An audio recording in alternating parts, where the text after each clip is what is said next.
Ele está no meio de nós. Proclamação do Evangelho de Jesus Cristo, segundo João. Glória a vós, Senhor. Naquele tempo disse Jesus à multidão: Ninguém pode vir a mim se o Pai que me enviou não o atrai, e eu o ressuscitarei no último dia. Está escrito nos profetas: todos serão discípulos de Deus. Ora, todo aquele que escutou o Pai e por ele foi instruído, vem a mim. Não que alguém já tenha visto o Pai, só aquele que vem de junto de Deus viu o Pai. Em verdade vos digo, quem crê possui a vida eterna. Eu sou o pão da vida. Os vossos pais comeram o maná no deserto e, no entanto, morreram. Eis aqui o pão que desceu do céu. Quem dele comer nunca morrerá. Eu sou o pão vivo descido do céu. Quem comer deste pão viverá eternamente. E o pão que eu darei é minha carne dada para a vida do mundo. Palavra da salvação. Glória a vós, Senhor. Que pelas palavras do Santo Evangelho sejam perdoados os nossos pecados. Amém. Podemos nos sentar? A Páscoa recorda-nos que a busca de Cristo é uma grande aventura. E a busca do Senhor nos expõe e nos coloca no lugar de termos que interpretar a sua aparente ausência. Nós, durante todo o período da Páscoa, vamos trazendo à luz aqueles acontecimentos em que o ressuscitado aparece, os seus discípulos o reconhecem, ele some dos seus olhos e ele se põe a anunciá-lo. De modo que, por exemplo, quando escutamos o Evangelho de domingo dos discípulos de Emaús, conseguimos compreender que o Cristo, que experimentou sua paixão, sua morte e ressurreição e está à direita de Deus, passa a estar presente conosco cada vez que nos encontramos para meditar a sua palavra e cada vez que partimos o pão na Santa Eucaristia. A ressurreição de nosso Senhor Jesus Cristo e a sua ascensão aos céus inaugura na igreja um já e um ainda não. O Cristo já ressuscitou, mas ainda não se completou plenamente em nós a ressurreição. O Cristo está conosco, mas ainda não de modo pleno, quando Ele vier morar de novo com a humanidade redimida.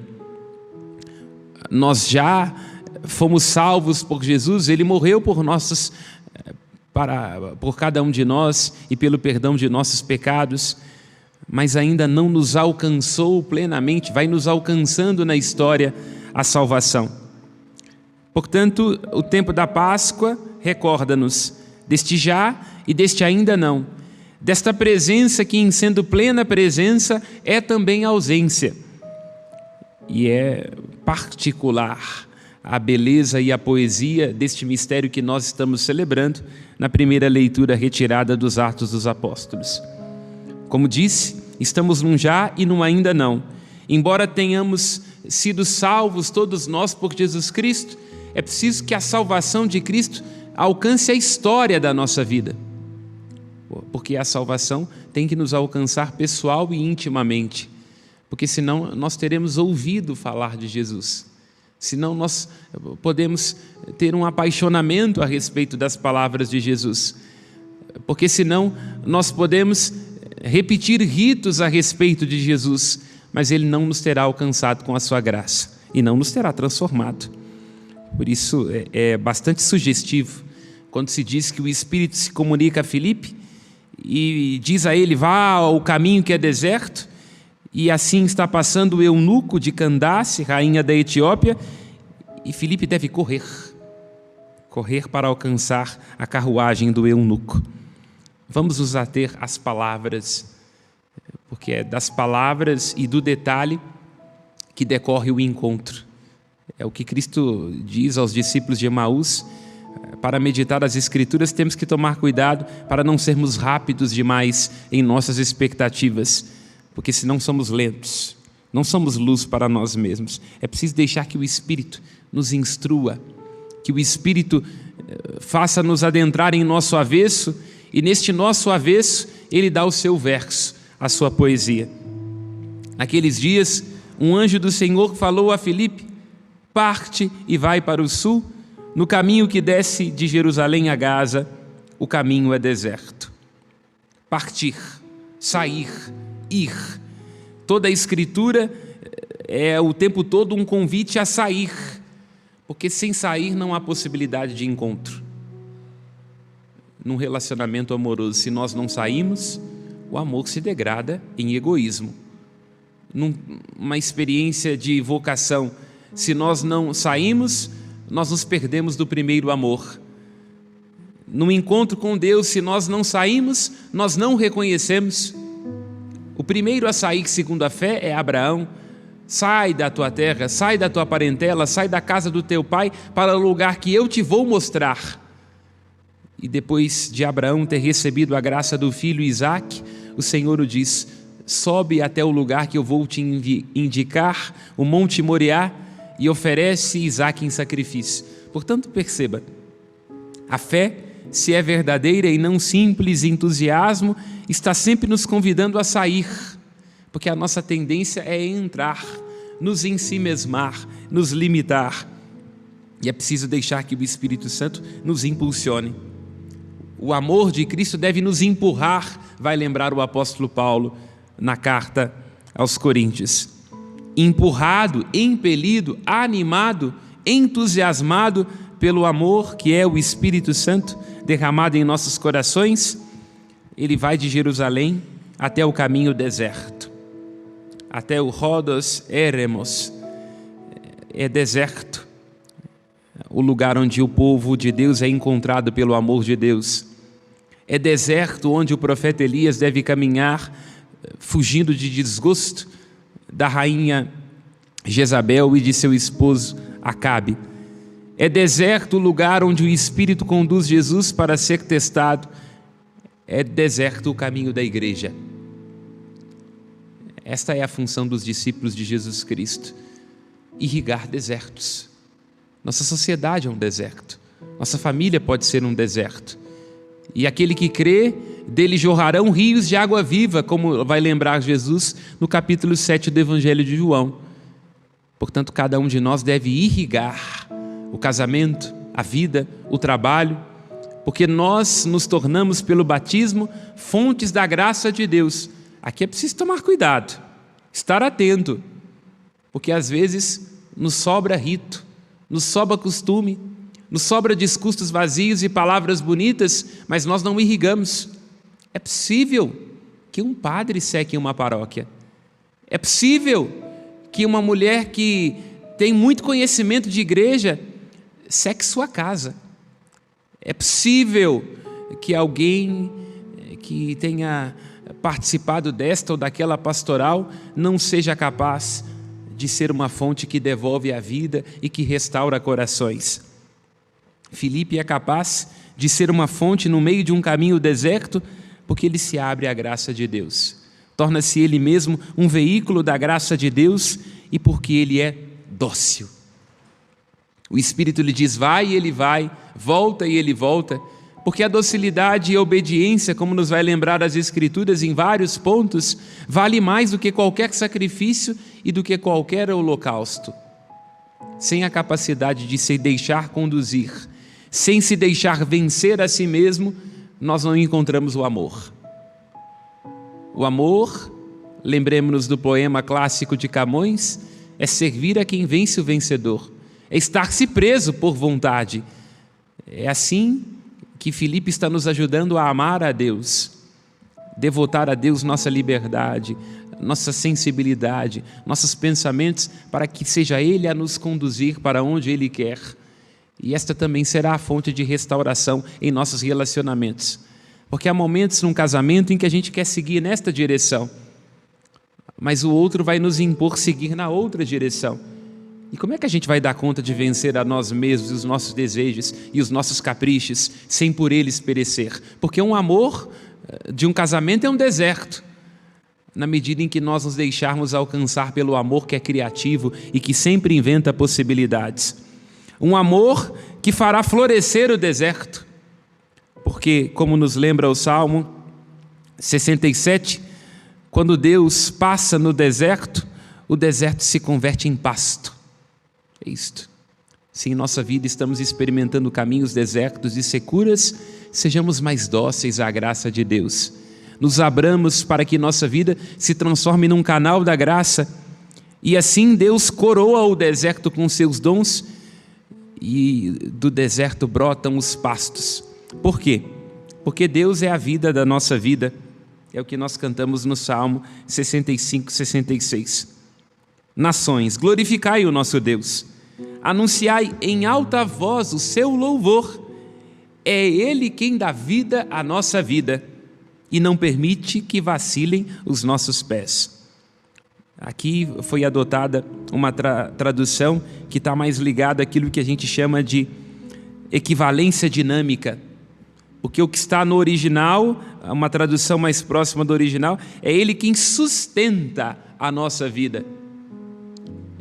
Nós temos fome, e nossas fomes nos devoram. E por causa de nossas fomes, do nosso desejo atiçado, nós somos virados do avesso e nos devoramos a nós mesmos. Quem é que vai compensar as nossas fomes e as nossas sedes? É Cristo. Quem crê em mim não tem mais sede. Quem vem a mim não tem mais fome. Ele é o único que é capaz de sustentar a nossa vida, porque Ele é a vida da nossa vida. E é Ele quem permite que os nossos pés não vacilem. Porque há momentos em que nós rezamos como o profeta Isaías. Os nossos passos estão cansados. Nós estamos despedaçados, abatidos e desmotivados. O eunuco, tendo estado diante de Filipe, diz, olhando para a profecia de Isaías, a profecia a respeito de um servo que é levado como ovelha ao matadouro, pergunta: o profeta fala de si ou fala de um outro? E Filipe então lhe ajuda a perceber que todas as escrituras falam a respeito de Jesus Cristo. Este é o itinerário da Páscoa. Perceber que todo o Antigo Testamento tende para Jesus Cristo. Abraão viu o dia de Cristo e exultou. Moisés, ao ser mediador entre Deus e o povo, era apenas um sinal, uma sombra daquilo que Cristo haveria de realizar. Portanto, em cada pequenino trecho do Antigo Testamento está num sentido oculto presente o Cristo, que se revela plenamente no Novo Testamento, como aquele que é o sentido de toda a lei e de todos os profetas. E a partir de Jesus Cristo, tudo aquilo que vem depois recolhe o seu sentido. É isto. O eunuco olha para trás, olha para Isaías, questiona Filipe e Filipe lhe ajuda a perceber que tudo aquilo que se passou no Antigo Testamento tem o seu sentido em Jesus Cristo. E o que é que o eunuco pede no meio do deserto a Filipe? Água para ser batizado. Ele diz no versículo 36, o que me impede de ser batizado? Então, no meio do deserto, acha-se uma fonte, e o eunuco é batizado, isto é, imergido no nome de nosso Senhor Jesus Cristo. E a partir desta imersão, pela qual passou o eunuco, e todos nós passamos, esta água da regeneração, que foi o dia do nosso batismo, a nossa vida passa a derivar de Jesus Cristo. Ele, compreendido como aquele a respeito do qual falam os profetas mais antigos. E a partir de Jesus Cristo, a nossa vida recolhe o sentido. E é interessante e belo que se diz que no exato momento em que Filipe cumpre a sua missão de ser mediador de um encontro que lhe antecede. Percebam aqui algo muito importante. Não é Filipe, na sua pretensa grandeza, quem faz o evangelho descer goela abaixo no eunuco. É o que Cristo está dizendo no Evangelho: ninguém vem a mim se meu Pai não o atrai. O que nos convence à fé é a atração. É preciso que estejamos atentos hoje. Tem gente que está o tempo todo preocupado em vomitar regras e doutrinas, e tem que ser assim, e tem que ser daquele jeito. Que pena que as pessoas não se convertem, o mundo está virado. Não. Nós temos que fazer as pessoas serem apaixonadas por Jesus Cristo. A fé não é uma imposição. Já houve momentos, e aqui o nosso meia-culpa, em que a igreja quis evangelizar por imposição, e o resultado foi catastrófico. Manchas profundas. Pensemos no desastre cometido na evangelização no Oriente, no Japão, onde a fé se tornou imposição e aquilo que é imposto não pode apaixonar. A exigência fundamental do amor é a liberdade. Filipe respeita a liberdade do eunuco. O Espírito Santo respeita a liberdade do eunuco e assim ele se deixa atrair. O meu Pai atrai. Quando eu for levantado da terra, atrairei todos a mim. A paixão de Jesus atrai, porque na paixão de Jesus há um amor eloquente que nos devolve a nós e que devolveu o eunuco a si mesmo.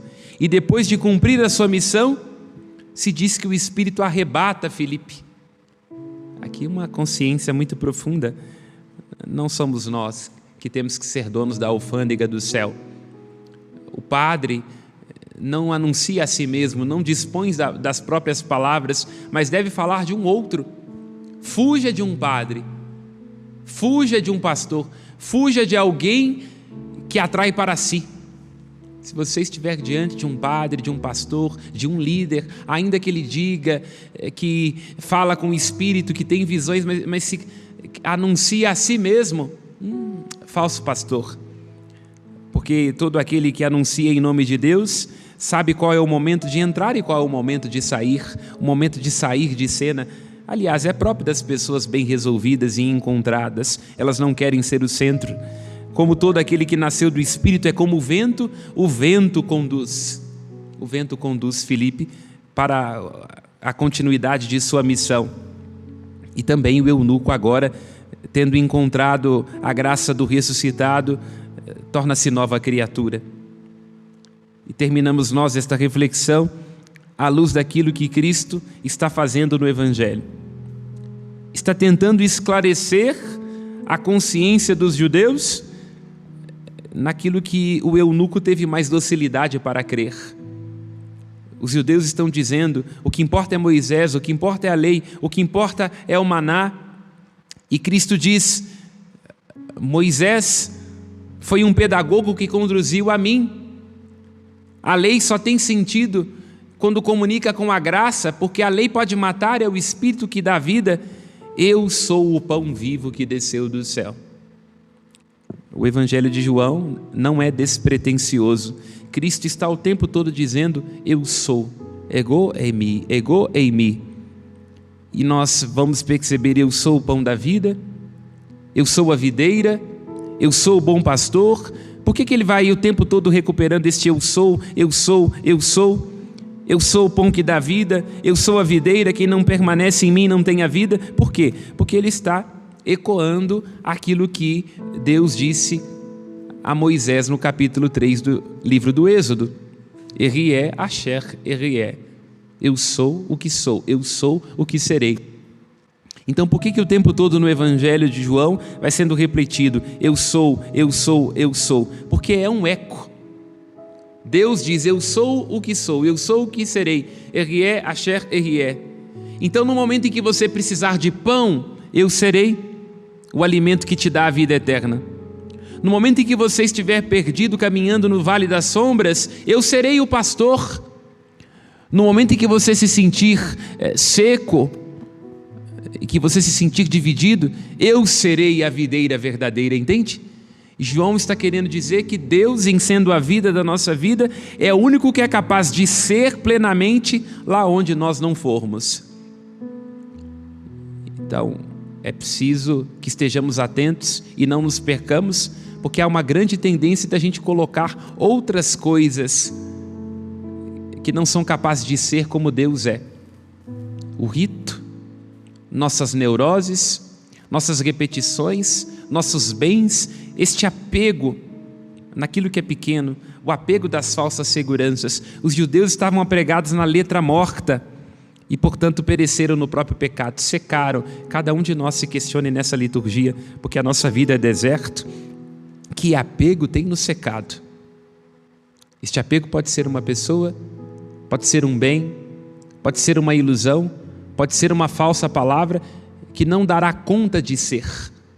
Somente Deus é vida da nossa vida. Somente Ele, ao passar no deserto, faz o deserto florescer.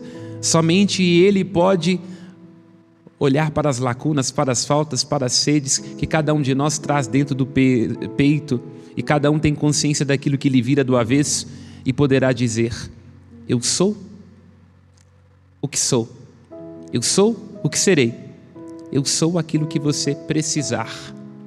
Louvado seja nosso Senhor Jesus Cristo. Para sempre seja louvado. Ao trono da graça, as nossas preces. De pé, juntos responderemos: ouvi-nos, Senhor. Ouvi-nos,